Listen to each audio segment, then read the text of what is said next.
Hey, Justin, good morning, good afternoon. I think you're in the evening for you. How are you today? It is the evening. I am fantastic, and it's amazing to me how we're just rolling along in another year. And football season, American football, I should say, is already in the heat of the battle. And gosh, I know the end of the year will be here before you know it. It's just crazy how time flies.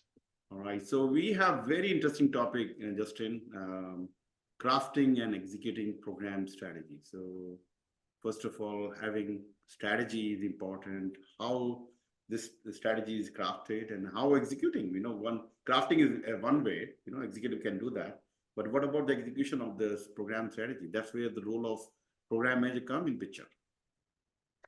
Yeah, absolutely. And kind of some of the things that I plan on sharing today is kind of how I was hired as a project manager and quite frankly built my own program in a lot of ways. And so kind of excited to share that. And as you advance in your career over the years, when you get to that program management level, you're starting to see a macro level picture of a business and understanding how you can grow that. And really it ends up being you're building your own kingdom within maybe a certain geographic area or a particular capability that your company has that can set yourself apart. And so that's something that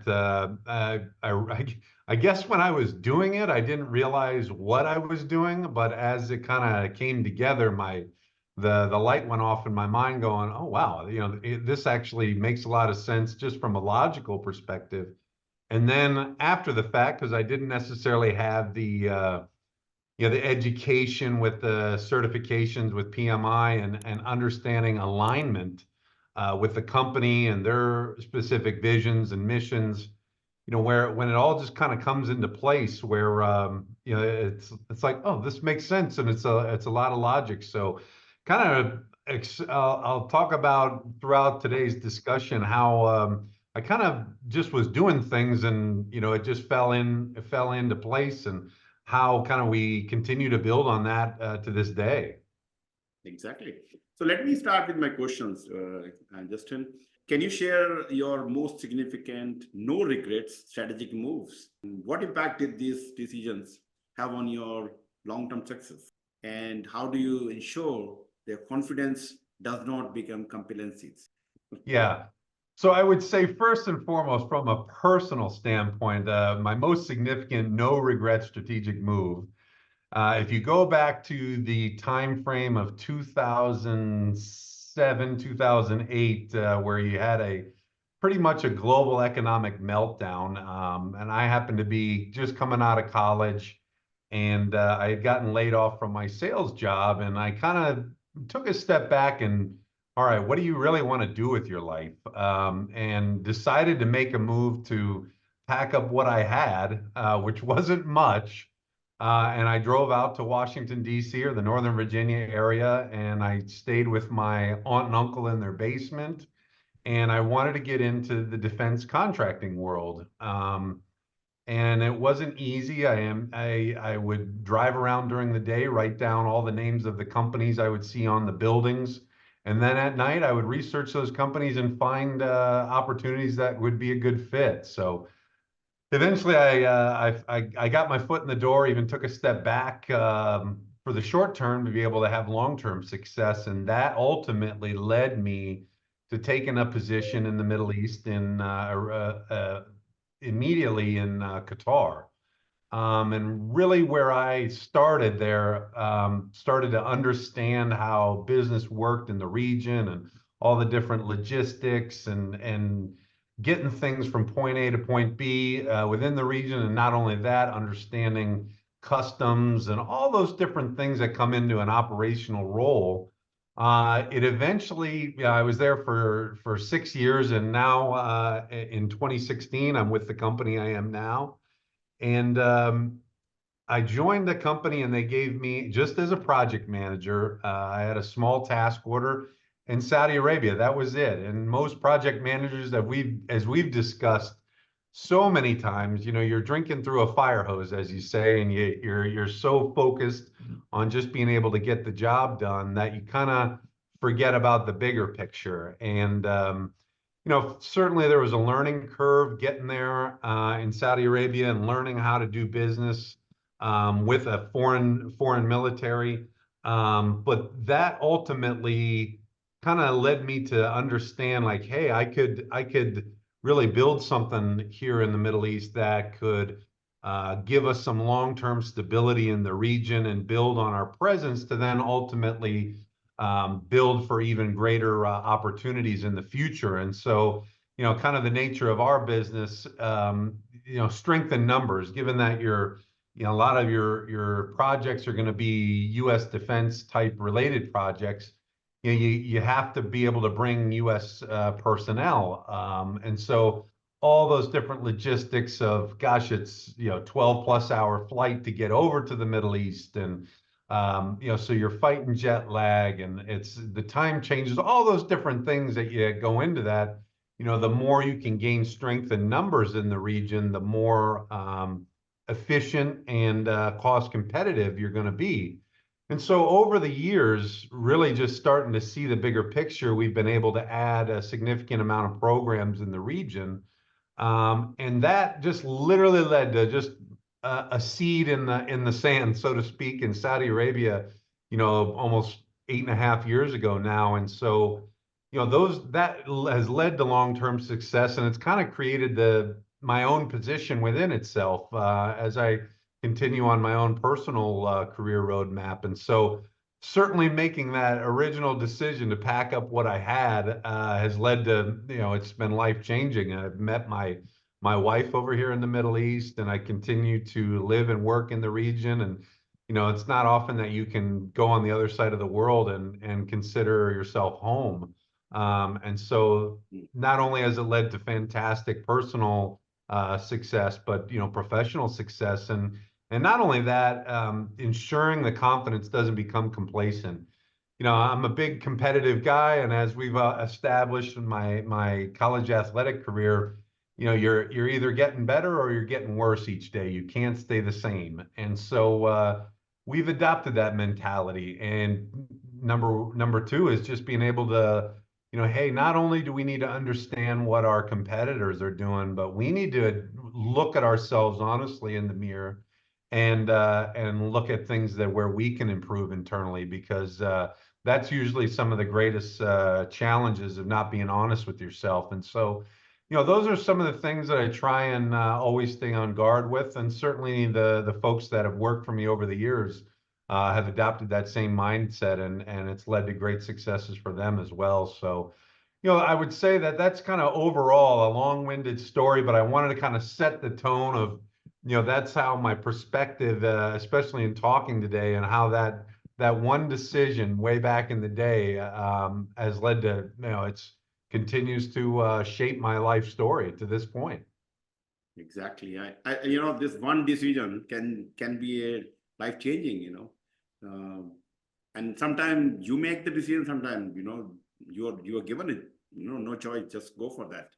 And thanks for sharing. It's very inspiring to learn that how from the you kick out of your first job and then you find your place and growing and doing great things in Middle East. Yeah, absolutely. And I guess I was touching on it earlier just a little bit, but everyone, and now that I'm kind of more in a growth and strategic role and business development, as we always say, everyone in the company is business development. And even as a project manager or a technician or whatever industry that you're in, everyone is business development. Yep. And being able to have that pulse of what's going on the ground leads to greater opportunities or different things that could be value adds to what you're already doing. And so I was able to see that. I didn't, like I said, I kind of fell into it, but being able to see some of that and talking with your team to be able to look at the bigger picture instead of just the task at hand leads overall to greater growth and efficiency. And not only that, you have the buy-in of the team that is over, in whatever location. Yeah. And look, this is a sign of a good leader, when you can foresee what's about to come. And that's where you look, okay, this is where we are heading. And are we heading in the right direction? So yeah, sometimes we take decisions, and when you look back, something, yeah, that was the best thing happened, in my life or your life. No question, no question. Yeah, great. All right, thank you. So Justin, moving on to the next question. Thanks for sharing, it was good. Why should program managers avoid peanut buttering their time during program execution? Can you share your experience and strategies for maintaining focus on prioritizing effectively? Yeah, I think my interpretation of peanut buttering is just trying to spread your time even across all verticals, or however you want to define it. But just so for those listening, that's kind of my interpretation of it. But yeah, certainly avoid the peanut buttering, and especially as a program manager, that you need to be able to have a team that is executing and certainly helping your project managers take care of things. But as a program manager, in my mind, certainly we're monitoring execution and the KPIs of your particular program. But to me, in my mind, is number one, relationships, and especially your customer relationship management. That, I think, is the greatest of importance as a program manager, because that, it's like a domino effect from there. As long as you have great relationships with your customer, you're going to have that open communication to address any particular challenges that the program is facing, and being able to overcome them because you have that trust in each other.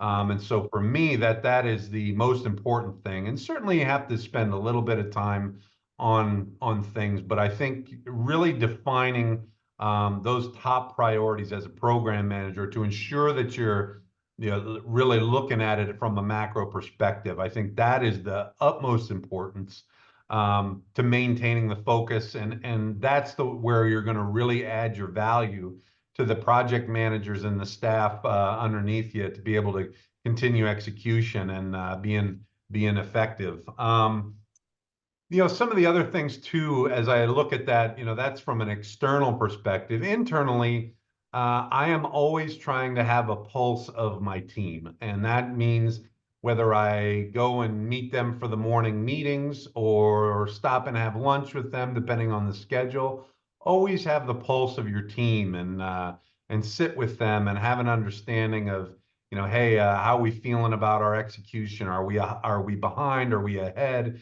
If we're ahead, how can we really stay ahead and bring this home and free up resources to maybe pick up the slack in some other areas and find different incentives for your personnel to execute. And always, always, always, for me, the biggest thing is making sure that you're not burning your people out. It's great that you're maybe ahead of schedule in some particular projects, but you can't do that to them all the time. You can't ride them, all the time. You got to be able to pick your spots. And I think that was one of the best things that I was able to do over the years, was have that ability to, when I needed to push the accelerate button, our team had, enough left in the tank to really, we get it to the fourth quarter, as I always say, and that's where we shine. That's where we're executing at a high level and delivering. Everybody can perform in quarters 1, 2, and 3, but the fourth quarter is where you're made or broken, and that's where you want to get the execution into, to be able to prioritize and effectively execute. Yeah, no doubt. Yeah, so that's fair. So first of all, don't spread too much. That's the peanut buttering. You're trying to have a toast and trying to spread little butter on everywhere. You need the right amount of resources and put them in right places, right work. And do not, yes, we talked about the milestones, and we're always running behind the milestone. If you keep doing that, your team is get exhausted and they will not be able to perform very well. Occasionally, yes, it can happen. Sometimes we have to do that. But if you make this as a practice, that's dangerous. People start leaving the company. That's right. Yeah. All right.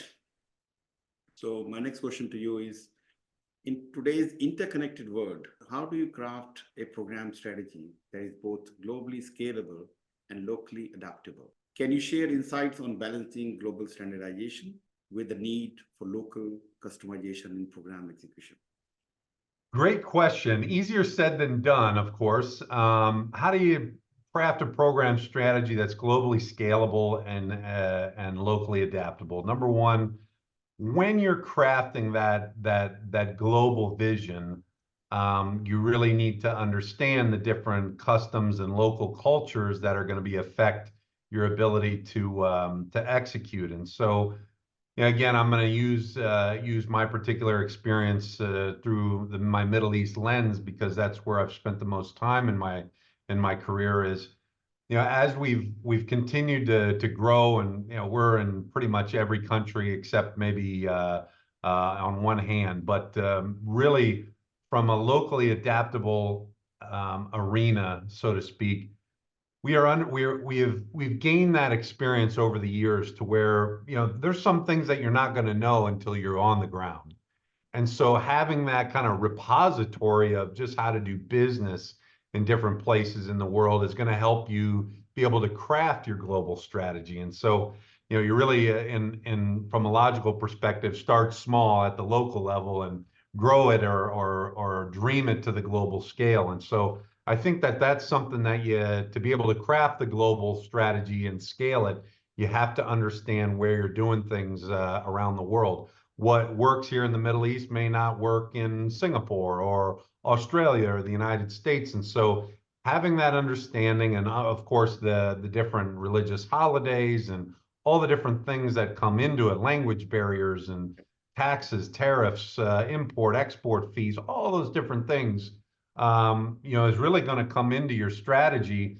And because it has to, in the business case, if it's too expensive to do business in a certain area, that may not necessarily be work within your strategy. So, really looking at everything from a business case first, locally and then globally, I think will really help you out. Now, given that I've kind of crafted something here regionally within the Middle East, that's something that I kind of focus on more than anything. But even within the region, there's far different customs and cultures and way of doing business, and some places have value-added taxes, some don't. All those different things add into whether or not it's even worthwhile to pursue an opportunity based on the business environment. And so, really taking into account all those things from a local perspective is how you're going to be able to craft a global perspective and how you might be able to scale it.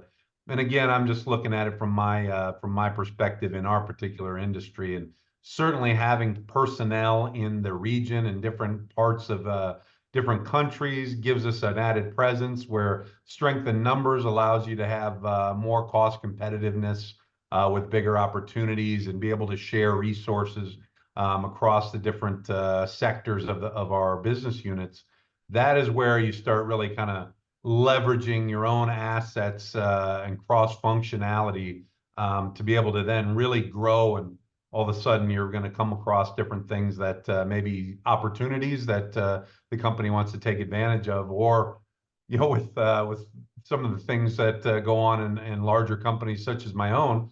All of a sudden they purchase a new business that adds a capability, and all of a sudden we have even a greater possibility of expanding within the region or even globally. So, things are never the same. Change is always constant. So being on top of your game will really help you to craft the strategy locally, regionally, and then globally. I think that's probably the best way to do it. And that's kind of my, standardization. You certainly can have, your deliverables to a certain extent. You may have to do it in different languages. Yep. That's some of the great things that I'm seeing with the AI, where, gosh, I think I've even seen something recently where I could be speaking in English and then simultaneously there could be someone translating that to many different languages in real time. I mean, that's just mind-blowing. So those are the type of things, using that new technology to really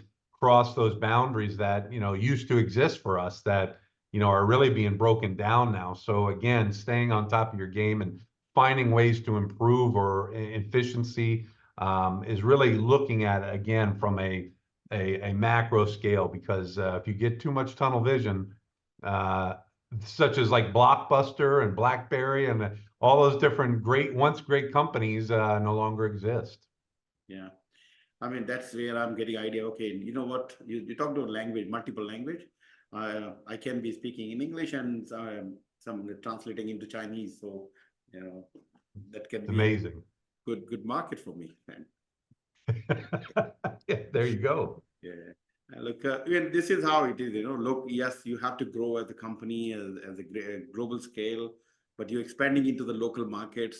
So you need to look at, by having people present there, or rather having local people into your, discussions, understand from them, what you want to sell in, let's say if you are a McDonald's they have to, streamline their products, but they cannot sell the same burger what you sell in US, in India or in Middle East, they have, and Japan or some other, they have to localize it. If they don't, they cannot survive in that country.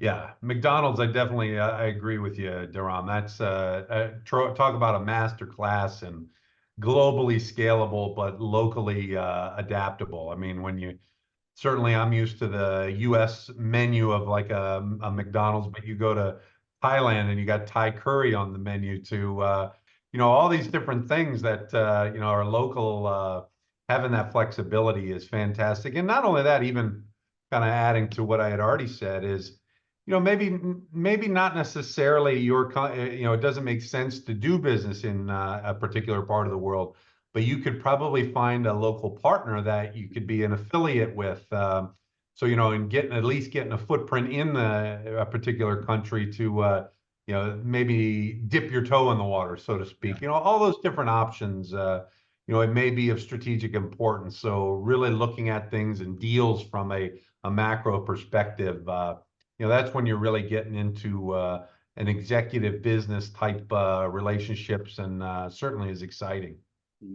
Wow, great. Thank you. Thank you for sharing.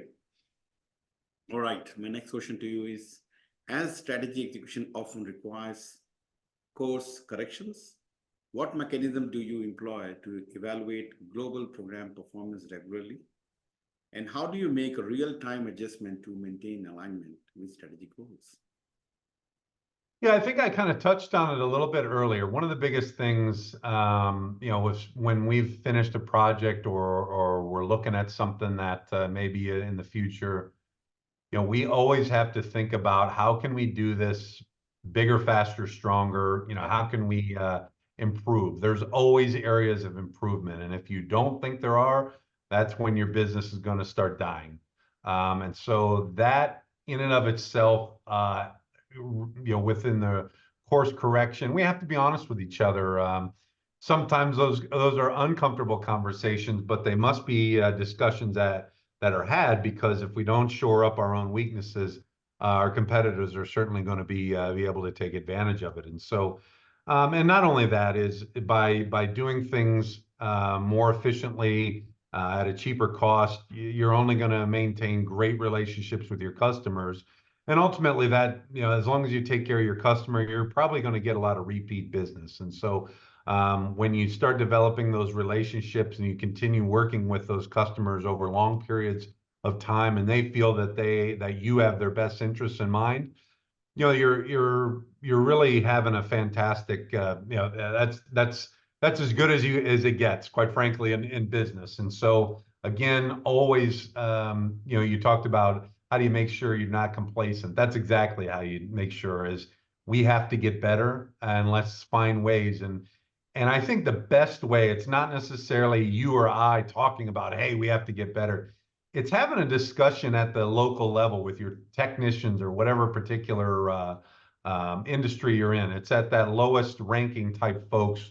Those are the real folks that are making things happen. And so sitting there saying, hey, what are some of the areas that we can improve on?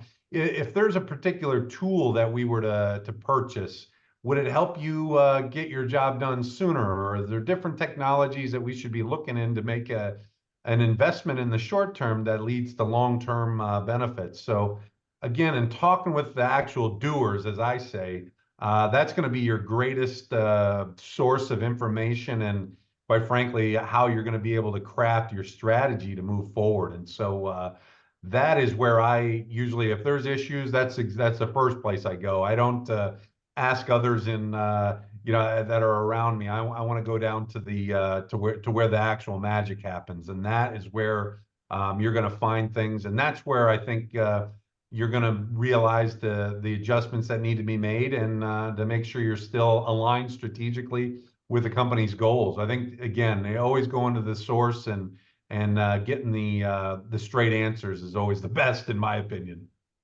Yeah, yep, and being flexible, changing as the things are changing, market condition changing, political condition changing. You need to be ready. You need to be adjusting yourself. You cannot stay what you started with. Well, and it kind of ties into the first question that you asked me is by spending that or the peanut butter time. I'm always talking about going and having the pulse of your team. Yeah. Is spending that time at lunch, you're going to automatically, just by spending that time, have an understanding that those conversations are just happening naturally, so that you're almost proactively addressing some of the challenges in the small sense before they become bigger things. And I think that's just spending that time up front, again, having the finger on the pulse of your team, that is going to minimize the huge adjustments that you may have to make if you haven't spent that time on the front side. I think that's where kind of just tying that all together and how I've operated. Yeah, yeah. You can work on initially, but as I said, you have to be ready for the change as well. We can have the best strategy with best people, but at the same time, condition change, environment condition change. We need to adjust ourselves. Yep. Good. Thank you. When executing a strategy, how do you bring light to the skeleton into the closet? Okay, those hidden issues within the business unit. And what steps do you take to resolve them before they impact the overall success? We've kind of touched on it just a little bit ago, but again, having that those hard conversations and being honest with each other, and again, it kind of goes back to, as a program manager, spending time with the folks on the ground. They're going to be the first ones to tell you what's messed up. And some of the things you might not like as a program manager to hear, but it's considered constructive feedback, and those are the things that you need to hear. And sometimes, depending on what level you're at, those things can kind of get skewed and watered down, so you're not really getting the ground truth. So again, going direct to that source, and that's where you're going to uncover a lot of the hidden issues. Now, I will say, as a program manager, not necessarily always going down to the base of the operation, but also looking at your KPIs. When there's certain things that you're seeing in your as Dharam always puts it, the watermelon reports, green on the outside but red on the inside. There's things that you can see from a data analytics standpoint, your KPIs, that you're going, okay, I don't necessarily like that trend analysis. Let's start digging into it.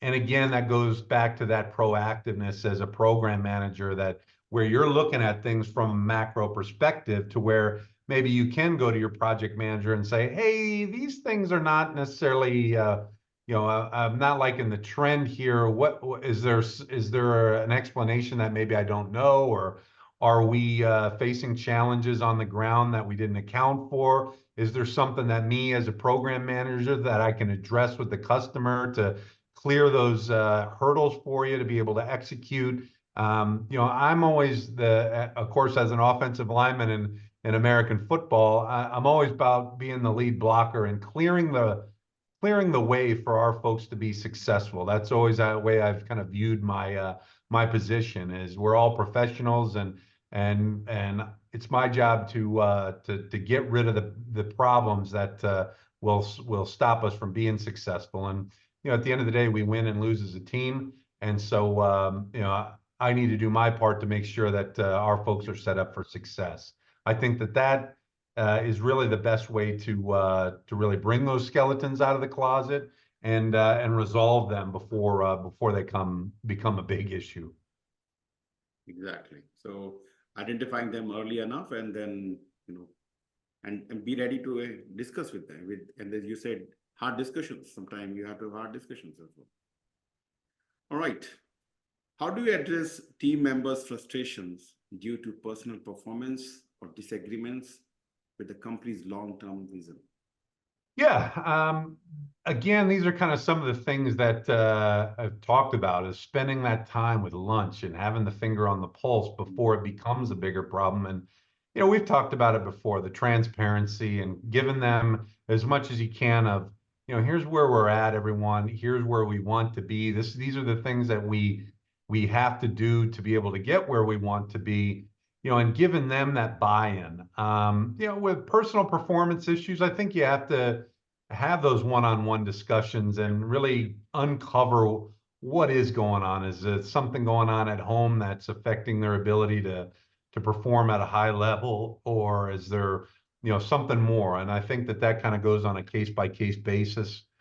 Certainly one of the biggest challenges for us over here in the region is you're a long ways away from home. And so making sure that, the family is okay, and then being able to get a amount of proper time to spend time with their folks or with their families, and in the evenings, making sure that they have the proper internet to be able to communicate and see each other on, whether it be Skype or FaceTime, all those little things. One of the biggest things that I always do, especially when we're working overseas, is I always want to figure out where's my team going to stay. While it may not necessarily seem significant to some, to me, I think it's one of the most important decisions that you're going to make. Is you have to make sure that your team comes back to what whether it's their hotel room or wherever you're staying, and they're comfortable and they have the niceties to be able to get the proper rest, feel at home, comfortable. I usually try and do some negotiating with hotels to maybe include a free breakfast, or even some lounge access in the evenings. Or, a lot of times you start getting some of the great breakfasts over here in the hotels where they're able to even pack up a lunch. And so they're not spending any money. They're able to really save a lot of money. And that certainly helps them and their families at home, kind of, quite frankly, get a little bit of a benefit of being away from their families. I think that those little things up front, and having a nice place to stay and give them those benefits is of utmost importance. And so, those are some of the little things that I think that as program managers, you can really do some wonderful things for your team. And I guarantee you they will reward you in the performance on the back end. Exactly. I mean, one of the important role as a program manager is to, of course, you have to deliver, but your team is the one help you to get there. So if your team is not aligned with your vision and your expectation, then you cannot achieve the results. And you're looking after them, which you mentioned, that making sure small things, where they're going to stay. They have nice, comfortable stay, and the right food and right environment. So at least they can be away from, thinking personal things rather. And when these small things are looked after, they really connect with you. Whether it's, your case is different when you have to travel to different places, but within the team environment where you work in the same place. So as a program manager, keep an eye what's going on, why somebody's upset, why he's not performing that well. It's maybe some personal issue going on. Talk to them in a closed room and understand what's going on, not without judging them. Very important not to judge them. Hey, and understand them and maybe help them if you can. And these small things can help you a long way. That's right.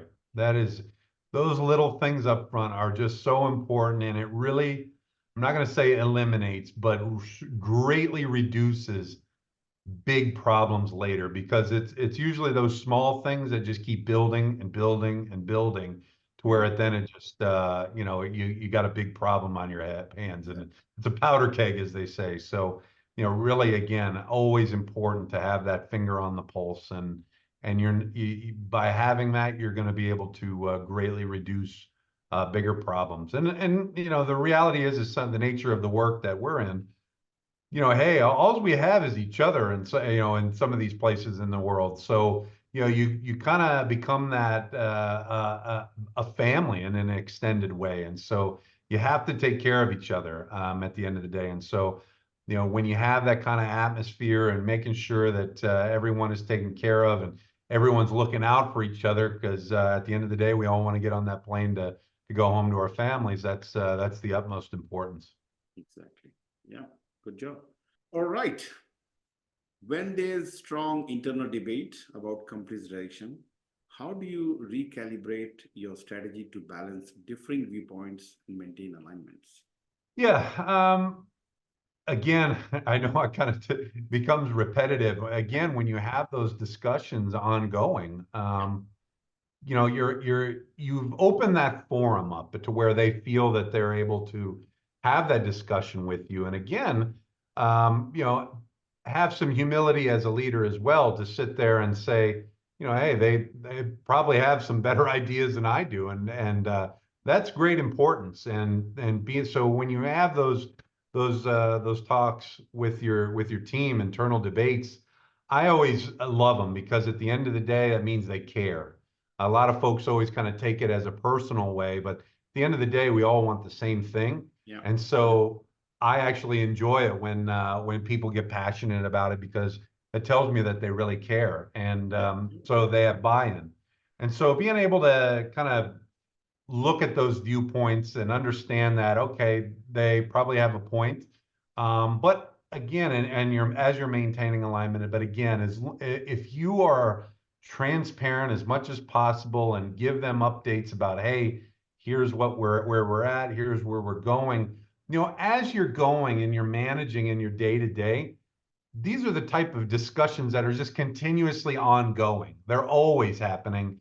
And so you're not going to be waiting till something is bubbling and that all of a sudden you have a big problem on your hands to where you have to have a all hands meeting and really hash some things out. I think and especially in our agile world that we live in now, things are always changing on a day-to-day basis, and geopolitical and conflicts and all those things. You have to be continuously having those discussions with your team to constantly understand where we're at. And so if you're doing it in the right way like that, that's where you're going to be continuously looking at different things while maintaining your strategic alignment. But again, that leads to greater growth and more how do I want to say, more ability to execute at a high level, and different strategies or synergies that you may have within different sectors or business units. Yeah, yeah. I mean, debates sometimes good. Conflicts are sometimes good, and if you can take them into positive direction, use that energy they have into positive direction, you can have better results. Yeah, I mean, folks in the U.S., as I played college football, I mean, as teammates, when you're in practice, it was not uncommon to be literally throwing fists at each other at practice, and then going to dinner afterwards at the chow hall, and like nothing happened. And a lot of people can't necessarily understand that, but again, it's just the passion and the hey, we both care and we both are making each other better. And it's not personal. I mean, I'm not saying we don't want that in the workplace, obviously, but it just kind of shows you, as even some of the life lessons that you learn by playing college athletics. We're just passionate people, and we're wanting to be the best that we can be. And we understand that sometimes our way of thinking is not always the best. Sometimes it is, but again, being able to have that passionate discussion, and then hey, at the end of the day, we go in a certain direction, and we acknowledge each other's opinions. But hey, at the end of the day, if you're the program manager, you're going to have to make the decisions. That's That's why you're in the position. And as long as they understand that, and you continuously bounce those ideas off of them. Because the other thing that I do want to mention, maybe it's all a little off topic, but when you're in those discussions, ultimately we all want to move up and get promoted.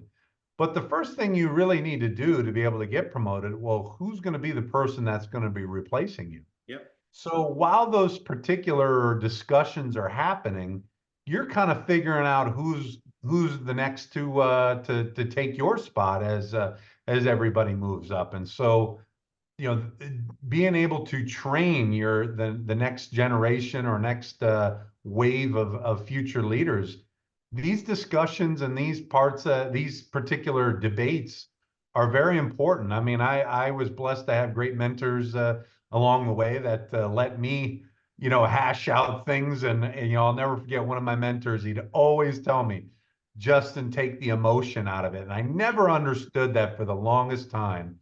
And but as I got older and realized, now I know what he means, but I was just passionate, but I was just doing it in a way that wasn't going to be the most effective as I continued to grow in my own path. So, again, that constructive feedback from both sides is vital to your own growth. Exactly, no doubt. Okay, moving on to the next question. How do specific social dynamics such as managing conflict, building trust, fostering collaboration affect the execution of program strategy? And how do you ensure these elements support rather than hinder organization growth? Yeah, my perfect example. I guess I should have looked at this question before I just said, again, I was just talking about how you could literally be at football practice throwing fists at each other and being able to go and have dinner together like nothing happened. Of course, we don't want that in the workplace. But, at the end of the day, we are a team, and we're not going to agree on everything on how we necessarily do things. How you do something, Dharam, is not going to be the same as me, and vice versa. Yep. But at the end of the day, we always have to remember we want the same thing in the end. It's just how we get there. And so having those conflicts, look, you're not going to get along with everybody.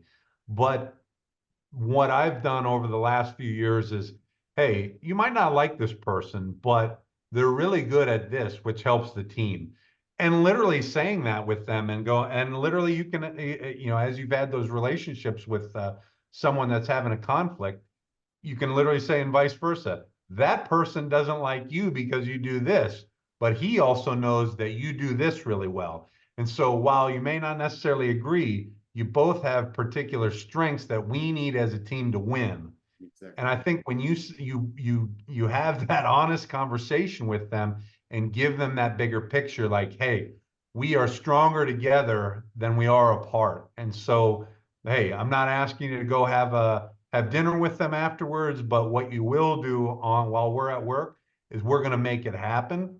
And then you folks can go your separate ways afterwards. You want to, if he wants to go to one restaurant and she wants to go to another, fine, no problem. Yeah. But we are here to win as a team, and that's the only way. And if we can't work as a team, we're all dead in the water. So, again, when you sit there and have that conversation where, hey, I might not necessarily like some of the folks that work for me, but I know that they bring value to the table. Yep. And so that's just the way it is. We're here to win as a company, and we're going to put the best folks on the field of play, so to speak, to win, regardless of what they think or background they come from. And I think that's the that's the real way of being able to have those discussions with your team.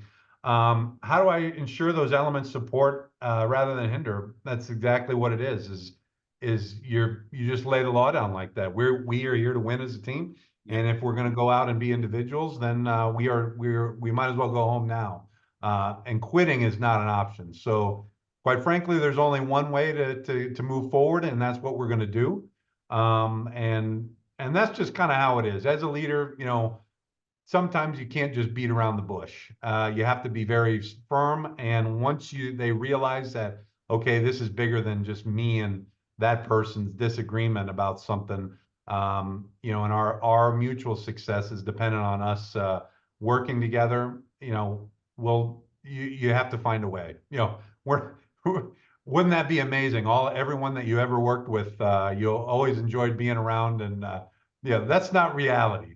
And so again, seeing the bigger picture is the biggest way of doing things. And again, I tie it back again is when you're having lunch with the team, having that finger on the pulse. You can always sense when you know, your effective communication, when you can read body language and how they may interact with each other. You as a program manager can sense that and address it before it becomes a bigger issue. And I think again, you know, when those two big things that I started out the day with your customer relationship management, and then internally having those continuous discussions with your team and having that finger on the pulse really, I don't want to use the word easy, but it naturally flows. And I think that kind of atmosphere within your team allows them to feel empowered and allows them to have those honest discussions where, hey, we don't think what you're doing here is right. And you can have those discussions whether what you are doing is right or wrong. You know, that it keeps that buy-in, and you're really operating as one unit to ultimately win and be successful. Exactly. Now look, as a program manager, the leader of the program, you have to keep an eye on what's happening on the ground. You know, there are conflicts as you talk about your American football and any of the sports you see.